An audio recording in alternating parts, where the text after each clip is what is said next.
My wife looked me in the eye and said, I'm going on a date with a coworker. After 18 years of marriage, I told her, step outside that door, and nothing will ever be the same. She walked out anyway. What happened next broke her in ways she never imagined. I thought I had it all figured out. A thriving business, a beautiful home, and what I truly believed was an unbreakable marriage. But then, one afternoon, my entire world imploded. And I learned the hard way that sometimes, the person you trust most can shatter everything you've built. Have you ever felt that gut-wrenching moment when you realize a perfect life was just an illusion? Because that's exactly where my story begins. My name is Ryan. I'm 46, and for 2 decades, I poured my heart into building something solid. My automotive parts wholesale business in Phoenix, Arizona, was my pride and joy. I had a gorgeous house in Scottsdale, and Jessica and I had built our life together, brick by brick, since our early 20s. She was finishing her marketing degree when I was just starting out. We had Brandon, 16, and Emma, 11, the 2 kids who, I thought, completed our perfect picture. But perfection is just a facade, isn't it? The afternoon everything fell apart started like any other Tuesday. I walked in around 6, loosened my tie, and found Jessica in the kitchen. She wasn't cooking, though. She was just standing there, a glass of wine in her hand, staring out the window with that distant look I'd seen too often lately. Hey, I said, kissing her cheek. She barely even turned. We need to talk, she said, her voice flat. Those 3 words, they never, ever signal anything good, do they? I pulled out a chair, a knot already twisting in my stomach. Jessica sat across from me, swailing her wine, like she was looking for courage at the bottom of the glass. I've been feeling trapped, she began, not meeting my eyes. Like I'm living on autopilot. Ryan, I need something for myself. Something exciting. I leaned forward, trying to grasp what she was saying. Okay, what are you suggesting? A class? A trip? Then she looked at me, and what I saw in her eyes, it made my blood run cold. I'm going on a date, she said, simply, with someone from work. The words hit me like a freight train. I just sat there, stunned, waiting for a punchline that never came.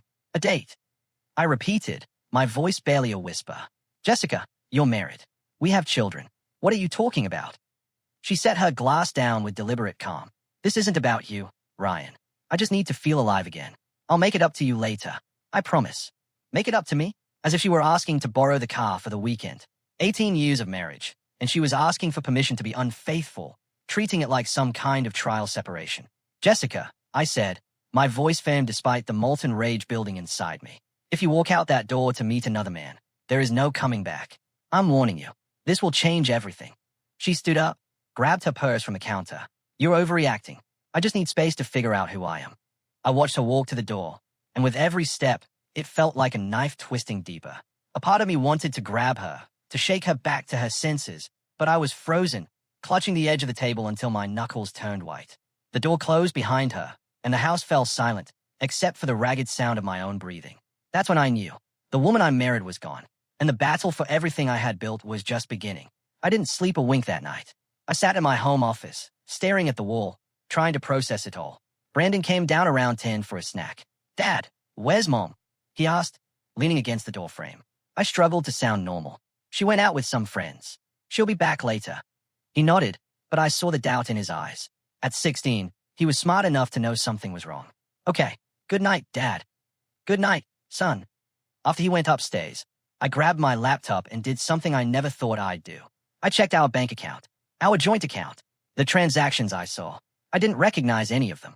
A dinner at a fancy Italian restaurant downtown, a designer clothing store, a spa visit last Tuesday. She hadn't mentioned any of this to me.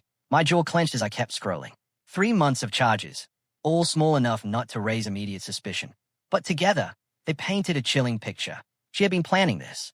Around 2 in the morning, I heard the garage door open. Jessica came in, the sound of her heels echoing on the hardwood floors. She looked refreshed, happy, even. That hurt more than anything. You're still up? She asked, setting her purse on the counter. I got up from the couch, keeping my distance. How was your date? She shrugged, avoiding eye contact. It was fine. Look, Ryan, I know you're upset, but this isn't about you. Not about me. My voice rose despite my efforts to stay calm. Jessica, you're my wife. You're the mother of our children. Everything you do affects us. She turned to look at me, her expression hardening. I'm tired of just being Ryan's wife. Or the kid's mom. I need to be myself. And who is this guy you need to be yourself with? I asked, stepping closer. What's his name? Tyler, she said defiantly, is a sales manager at work. He listens to me, Ryan. He makes me feel seen. Tyler, now the ghost had a name. How long? I asked quietly. She hesitated. A few months. It started just as conversations, but a few months. The betrayal hit me like a physical blow. You've been lying to me for months. Jessica grabbed her purse and headed for the stairs. I'm not discussing this tonight. I'm exhausted. I watched her walk away, each step twisting the knife deeper. But when the bedroom door closed upstairs, something shifted inside me. The pain began to crystallize into something else. Determination. She wanted to play games. She had severely underestimated who she was playing against. The next morning, I made a decision. I called my brother, Cale. I need your help, I said when he answered. Jessica is having an affair, and I need to know everything. Cale hesitated for a moment. I know a guy, he said finally, the best private investigator in Phoenix. Let me make a call. After hanging up, I looked at the family photo on my desk. Jessica, me, Brandon, and Emma, all smiling on a beach vacation 3 years ago. That version of us was gone. Now, it was time to fight for what was left. That Friday morning, I met Cale at a coffee shop near my warehouse. He was already there, sipping black coffee. My older brother had always been the level-headed one, a successful electrical contractor who'd seen his fair share of life's curveballs. You look terrible, Cale said as I slid into the booth. I feel wise, I replied, ordering my coffee. Thanks for coming. Cale leaned forward, his expression serious. Tell me everything. I told him it all. Jessica's announcement, the date, the bank statements, Tyler Brock's. With every detail, Cale's jaw tightened. 18 years, he shook his head, and she throws it all away for some kid from her office.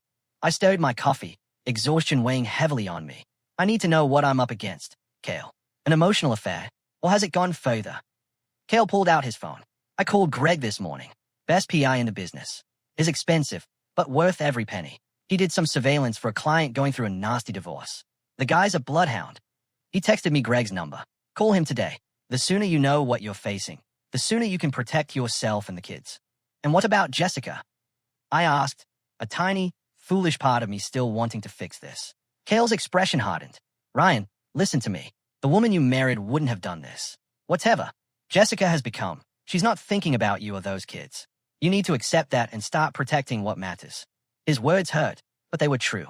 Is there anything else? Cale continued. You need to see a lawyer. Even if you're not ready to file, you need to know your options. Amanda Foster handled my friend's custody case. She's tough as nails and takes no prisoners.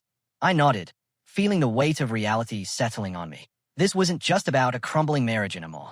It was about survival. One more thing, Cale said, lowering his voice.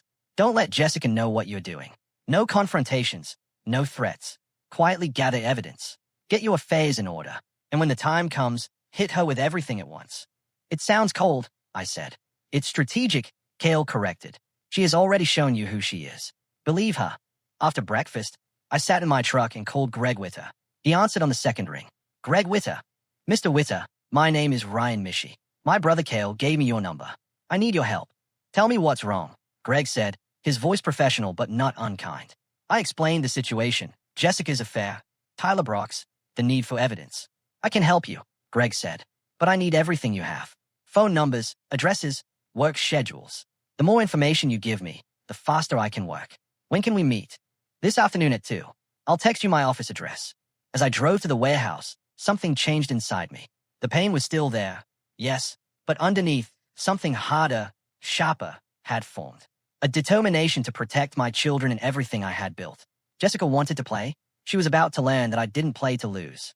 Greg Witter's office was in a nondescript building downtown. Nothing fancy, just functional, which told me he spent his money on results, not appearances.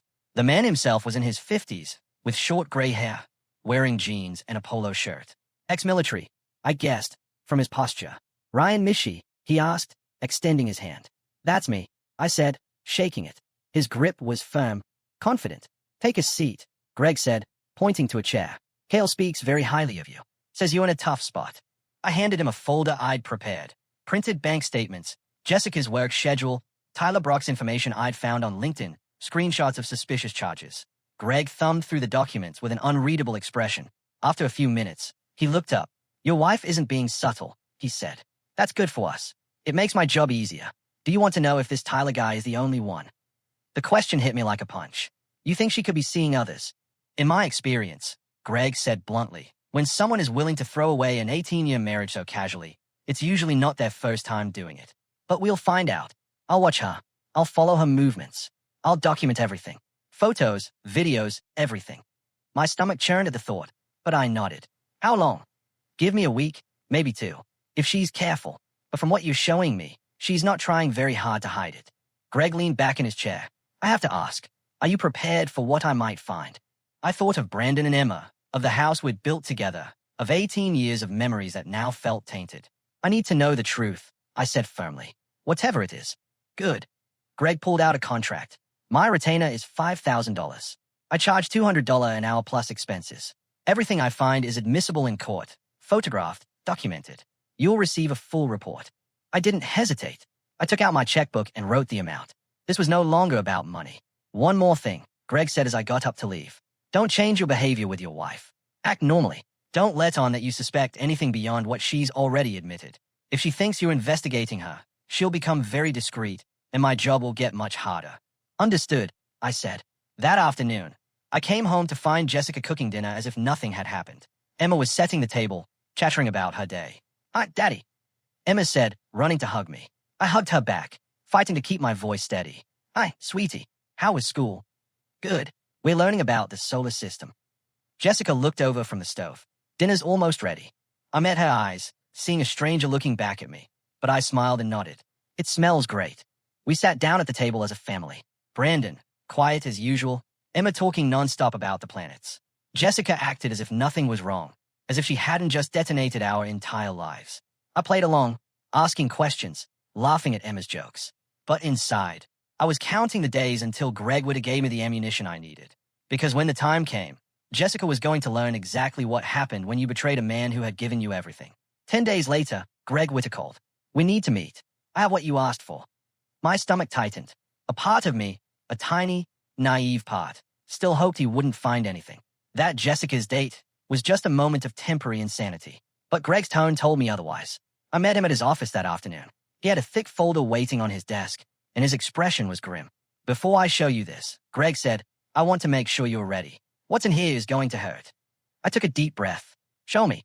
He opened the folder. The first photograph showed Jessica and Tyler Brox entering a hotel in Temp. The timestamp read, 3 days ago, 2:17 p.m. My hands trembled as I turned to the next image.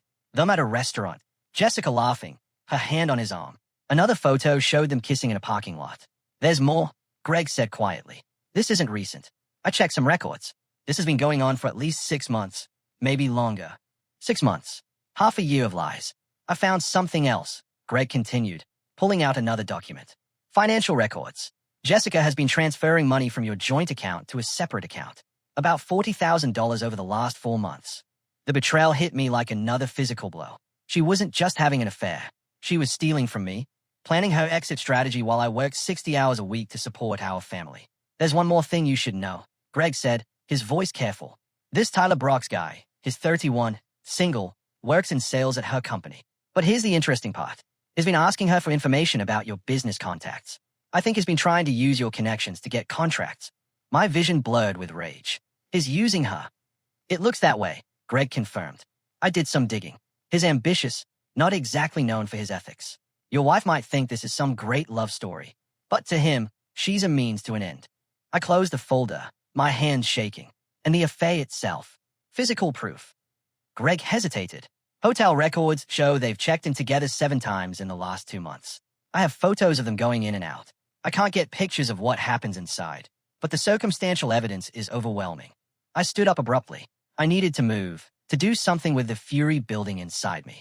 All this time, I said, my voice hoarse. She's been playing the victim, acting like I was the problem. People justify their actions however they need to, Greg said. But the facts don't lie. You have everything you need for court. Infidelity, financial misconduct, premeditation. Your lawyer is going to have a field day with this. I took the folder. It somehow weighed more than it should. Thanks, Greg. Ryan, he said as I reached the door. One last piece of advice. Don't confront her yet. Take this to your lawyer first. Let her build your case. Emotion makes people stupid, and you need to be smart right now. I nodded, though every fiber of my being wanted to drive home and throw those photos in Jessica's face. Instead, I sat in my truck in the parking lot and called Amanda Foster. Amanda speaking. Miss Foster, my name is Ryan Mishi. I need to file for divorce. Amanda Foster's law firm was in North Scottsdale. All glass and steel, professional, intimidating. Exactly what I needed. The woman herself was in her 50s, dressed in a sharp navy suit, her salt and pepper hair pulled back in a neat bun. Mr. Mishi, she said, shaking my hand firmly. Cale spoke very highly of you. Have a seat. I sat across from her desk and slid Greg's folder across the table. This is what I'm dealing with. Amanda opened it. Her expression remained neutral as she reviewed the photographs, the financial records, the surveillance reports. After several minutes, she looked up. Your wife's lawyer is going to have a very bad day, she said, with a hint of satisfaction in her voice. This is irrefutable. Infidelity, financial misconduct, and if you're interested in pursuing that route, I can argue a case for fraud. What about my kids? I asked. Brandon's 16. Emma's 11. I want primary custody. Amanda nodded, taking notes. With this evidence, you have a very strong case. Your wife's behavior shows poor judgment and a disregard for the family's well-being. We will file for temporary custody immediately, along with an injunction preventing her from accessing joint accounts or making major financial decisions. How long does this take? If she contests, it could take 6 months to a year, but given what you've shown me, I don't think she'll have much of an argument. Amanda leaned back. Here's what we're going to do. We will file this week. The sheriff will serve her with the papers, probably at work. It will be public. It will be humiliating. And that is the point. We want her to understand immediately that she is no longer in control. Good. I clenched my jaw. There's one thing you need to be prepared for, Amanda continued, her tone serious. She's going to lash out. Women like your wife, when they realize they've been caught, they get desperate. She'll try to paint you as the villain. Abusive, controlling, whatever narrative she thinks will work. You need to document everything from now on. Every conversation, every text, every interaction. Do you understand? And do you have a place for the kids to stay for a few days after she gets served? Amanda asked. Things could get ugly. I thought of Cale, my brother's house. They can stay there if needed. Good. Amanda stood up, extending her hand. I'll have the papers ready by tomorrow. You're doing the right thing, Ryan. Your children are lucky to have a father willing to fight for them. Leaving her office, I felt something I hadn't felt in weeks. Hope, not for my marriage, that was dead and buried, but hope that I could salvage something from the wreckage. Hope that Brandon and Emma would come out of this okay. That evening, I sat down with Brandon in my office. At 16, he deserved to know what was coming. Dad, what's going on? He asked, sensing the gravity of the moment. I took a deep breath. Your mother and I are getting a divorce. I'm filing the papers this week. His face paled. Is it because of her date? So, he knew more than I thought. Yes, buddy, because of that, and a lot of other things. I'm fighting for custody of you and Emma. I need you to trust me. I'm doing this to protect you both. Brandon was silent for a long moment. Then he looked at me. Dad, I want to stay with you. Whatever happens, I want to stay with you. Those words broke something inside me, but I held it together. I'm going to make sure that happens. After he left, I stayed at the family photo on my desk. The last remnant of a life that no longer existed. Tomorrow, the war would begin in earnest. And this time, I was ready. The sheriff served Jessica with the papers at work on a Thursday afternoon. I wasn't there to see it, but a friend of Cale's who worked in the same building told me all about it. She came out of her office, face pale, clutching the envelope as if it were going to explode. She stormed through the front door at 6, papers in hand, her face twisted with rage. What the hell is this? Jessica screamed, throwing the divorce papers on the kitchen counter where I was helping Emma with her homework. Emma, go to your room, sweetie, I said calmly. My daughter looked between us, fear in her eyes, but she obeyed. When she was upstairs, I turned to Jessica. It's exactly what it says. I'm filing for divorce and primary custody. You cannot do this. Her voice rose to a shriek. You cannot take my children from me. I'm not taking them, I said, my voice even. You abandoned them when you decided Tyler Brox was more important than your family. Jessica's face flushed. This is about control. You've always been a controller, Ryan, always needing to know where I am, what I'm doing. I took out my phone and opened a folder of photographs Greg had provided.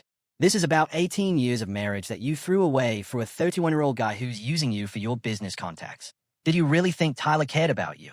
Or did you just not care that he was using you? Her eyes widened as she saw the photos. You had me followed. You invaded my privacy. You stole $40,000 from our joint account, I said, my voice hardening. You've been lying for 6 months. You have no right to talk to me about privacy. Jessica grabbed onto the counter, her defiance crumbling. Ryan, please. We can fix this. I made a mistake, but we can get through it. No, I said firmly. You are not going to play the victim now. You made your decision. Now live with the consequences. She tried a different approach. Her voice softened. Think about the children. Brandon and Emma need their mother. Don't do this to them. I'm thinking about the children, I replied. And that's why I'm making sure they have a stable parent. You can have supervised visits. The court will decide the rest. Jessica's expression shifted to something ugly. You are going to regret this. I'll tell everyone what you have done. I'll make sure everyone knows what kind of man you really are. Go ahead, I said, looking her in the eye. I have 18 years of being a good husband and father. You have 6 months of hotel receipts and lies. Let's see who people believe.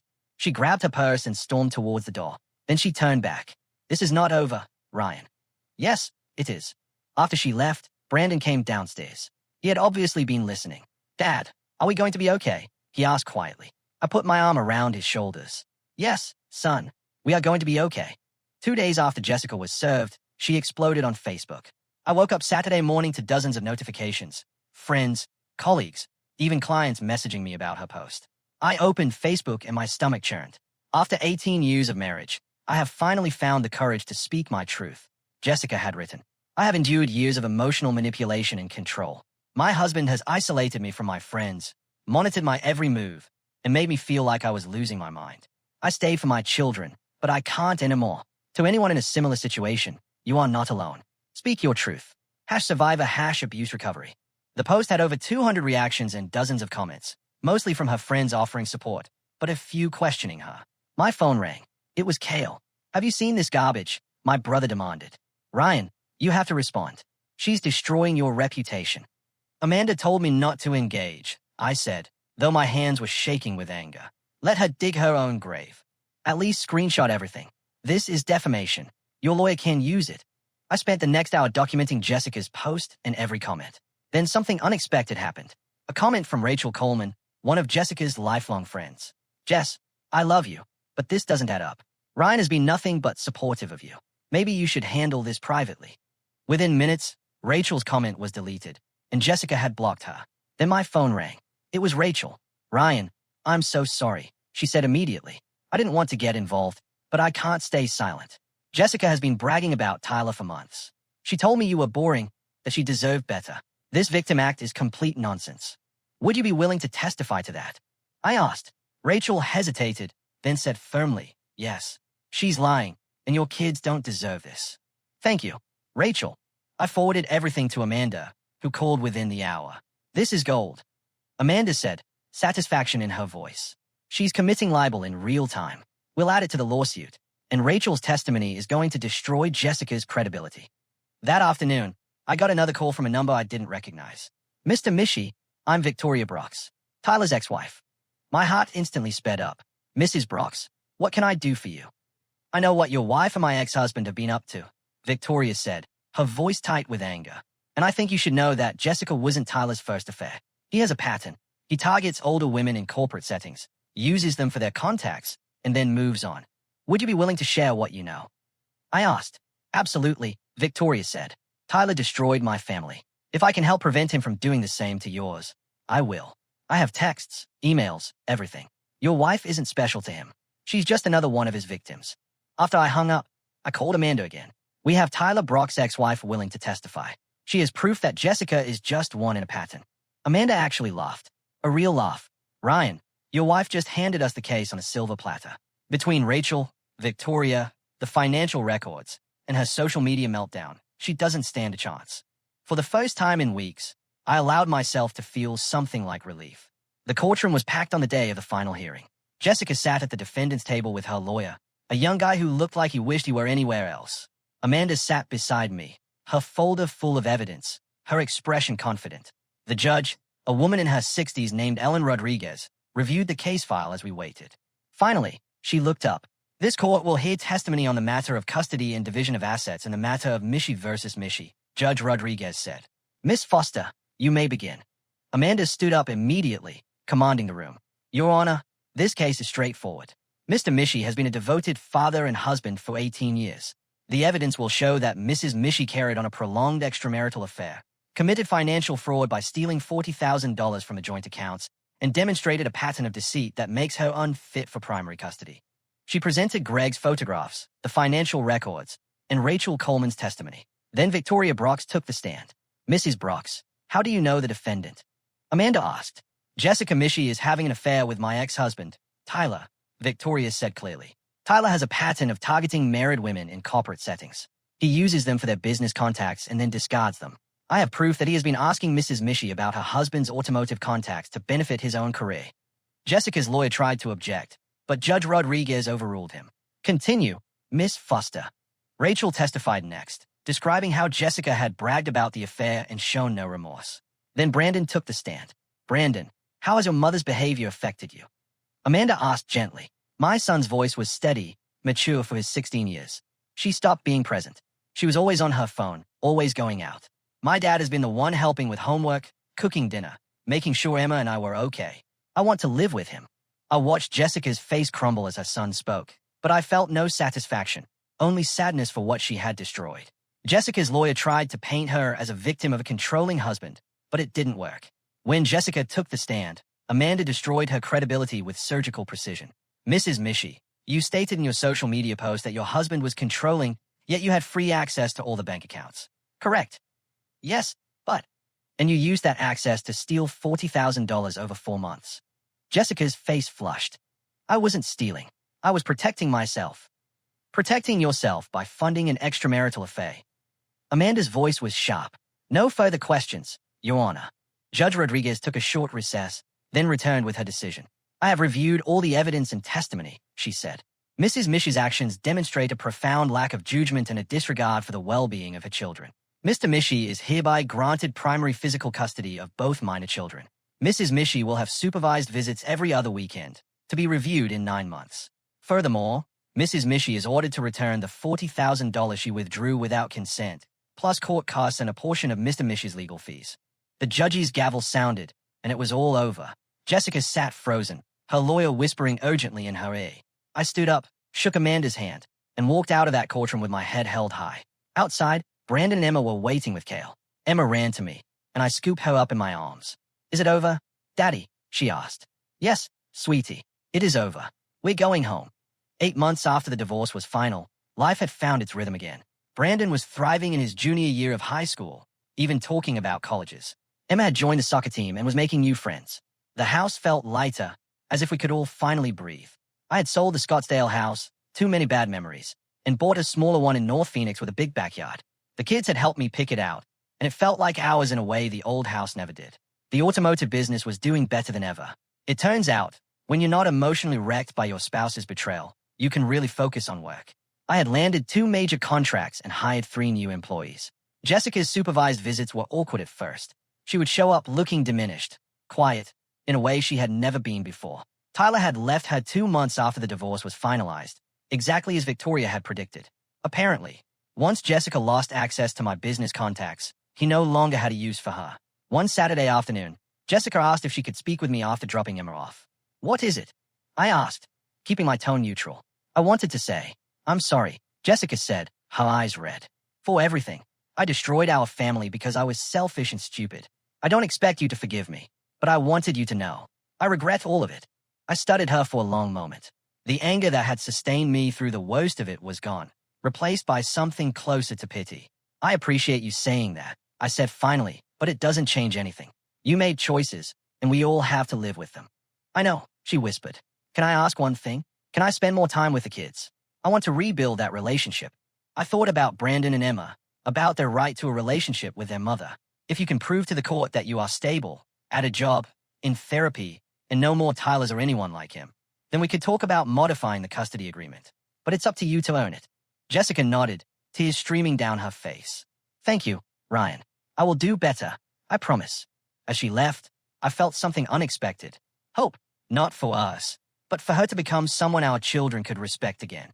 That night, I barbecued in the backyard while Brandon threw a ball with Emma. Kale came by with beers and his famous potato salad. You look happy, my brother said, handing me a cold one. I am, I replied, watching my kids laugh. It took a hell of a lot to get here, but yes, I'm happy. You did good, little brother, Kale said. You protected those kids, and you kept your dignity. That's what matters. Later, after everyone had gone to bed, I stood on the back porch, looking at the stars. 18 years of my life had been built on a foundation that turned out to be sand. But from the wreckage, I had built something stronger. A home where my children felt safe, where honesty mattered, where we didn't have to walk on eggshells. Jessica had tried to destroy me, but she had failed, because I learned something important through it all. Strength isn't about never falling. It's about getting up, dusting yourself off, and fighting for what matters. And that's exactly what I did. What do you think? Have you ever had to fight for what truly matters to you, even when it felt like your world was crumbling? Let me know your thoughts in the comments below. I really want to hear from you.